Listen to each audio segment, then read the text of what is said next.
Nicolas Sarkozy, tout sourire, la poignée de main est appuyée.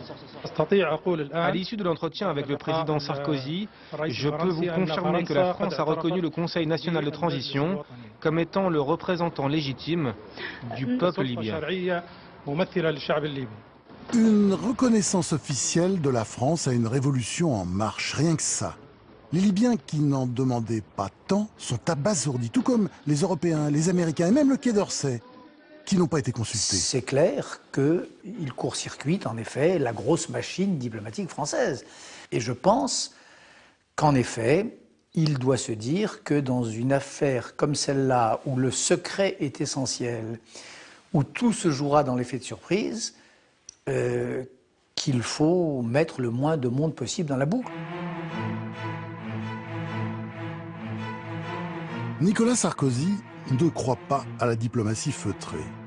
Et il adore ce rôle de sauveur que lui offre cette crise libyenne. En quelques heures, il entraîne à sa suite la Grande-Bretagne, arrache le soutien des États-Unis, négocie la neutralité de la Russie et de la Chine.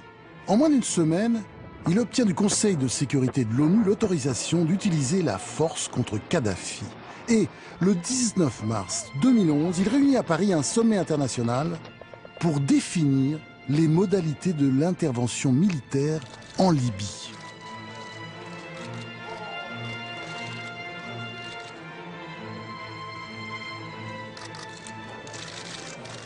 Nicolas Sarkozy réunit avec moi toute la coalition qui va intervenir en Libye. Il y a, je sais pas, 30 pays qui sont là, il y a Merkel, il y a Madame Clinton, et tout le monde est en train de débattre des conditions dans lesquelles peut-être leurs forces armées vont intervenir, quand, on ne sait pas, etc.